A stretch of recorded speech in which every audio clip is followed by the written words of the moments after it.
بسم اللہ الرحمن الرحیم۔ سیدہ زینب رضی اللہ عنہا جب پیدا ہوئی تو اس وقت نبی اکرم صلی اللہ علیہ وسلم کی عمر مبارک 30 سال کی تھی۔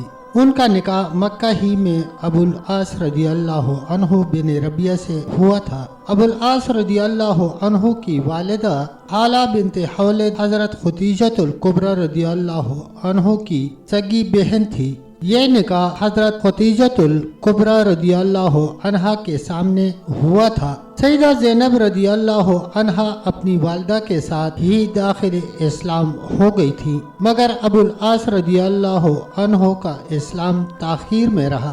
جنگ بدر میں ابو العاص رضی اللہ عنہ قریش کی جانب سے تھے۔ ان کو عبداللہ بن جبیر بن نعمان انصاری نے اسیر کیا تھا۔ سیدہ زینب رضی اللہ عنہا نے ان کے فدیہ میں اپنا وہ ہار بھیجا تھا جو خدیجہ الکبریٰ رضی اللہ عنہا نے بیٹی کو جہیز میں دیا تھا۔ ابتدائے ایام نبوت میں کافران مکہ نے ابو العاص رضی اللہ عنہ کو بہت اکسایا کہ وہ زینب کو طلاق دے دے، مگر اس نے ہمیشہ انکار ہی کیا۔ ایک موقع پر آپ صلی اللہ علیہ وسلم نے اس فعل کی توصیف شکر گزاری کے ساتھ فرمائی تھی۔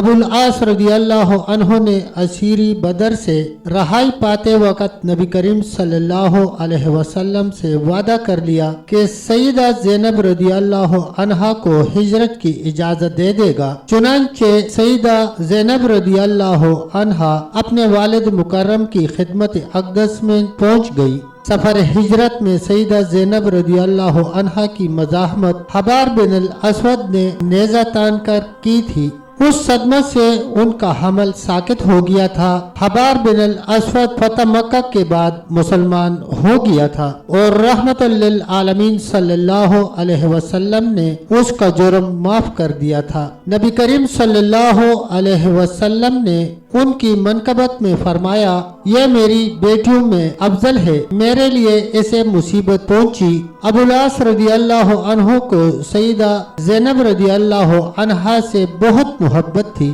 ابو العاص رضی اللہ عنہ 6 ہجری میں تجارت کے لیے شام گئے تھے۔ اس وقت قبیلہ قریش مسلمانوں کا فریق جنگ تھا، اس لیے ابو بصیرہ ابو جندل کے ہمراہ ہی مسلمانوں نے جو اسلام لانے کے جرم میں قریش کی قید میں رہ چکے تھے اور اب سرحد شام پر ایک پہاڑ پر جاگزین تھے، اس قافلہ کا تمام سامان ضبط کر لیا، مگر ابو العاص کو گرفتار نہ کیا۔ ابو العاص رضی اللہ عنہ وہاں سے سیدھا مدینہ طیبہ پہنچا۔ نماز صبح کے وقت مسجد میں سیدہ زینب رضی اللہ عنہا کی آواز مسلمانوں کے کان میں پڑی، میں ابو العاص بن ربیہ کو پناہ دیتی ہوں۔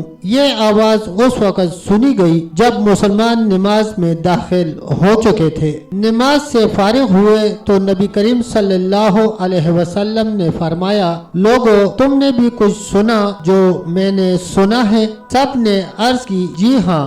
فرمایا، بخدا مجھے اس سے پہلے کچھ علم نہ تھا، میں نے یہ آواز تمہارے ساتھ ہی سنی ہے، اور پناہ دینے کا حق تو ہر ادنا مسلمان کو بھی حاصل ہے۔ پھر نبی کریم صلی اللہ علیہ وسلم گھر میں بیٹی کے پاس چلے گئے اور اسے فرمایا، بیٹی ابو العاص کو عزت سے ٹھہراؤ، خود اس سے الگ ہو تو اس کے لیے حلال نہیں۔ سیدہ زینب نے عرض کیا کہ وہ تو مال قافلہ واپس لینے کو آیا ہے۔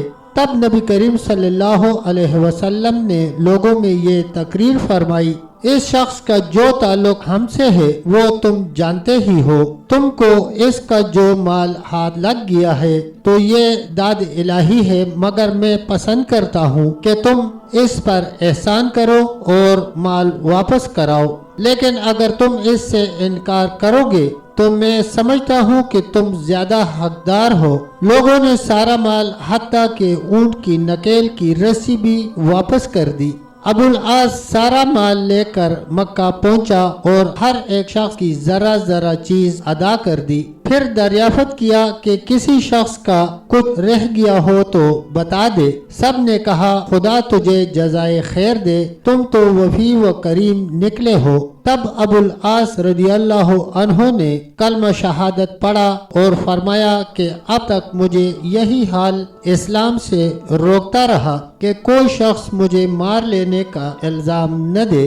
اب میری ذمہ داری نہ رہی تو میں اب خلعت اسلام سے مشرف و مزین ہوتا ہوں اور مدینہ کو روانہ ہوتا ہوں۔ وہ مدینے پہنچے تو نبی کریم صلی اللہ علیہ وسلم نے 6 سال کی مفارقت کے بعد نکاح اول ہی پر سیدہ زینب رضی اللہ عنہا کو حضرت ابو العاص رضی اللہ عنہ کے گھر رخصت کر دیا۔ تب تک دوستو اتنا ہی، ملتے ہیں انشاءاللہ ایک نئی ویڈیو کے ساتھ، تب تک کے لیے اللہ حافظ، اللہ نگہبان۔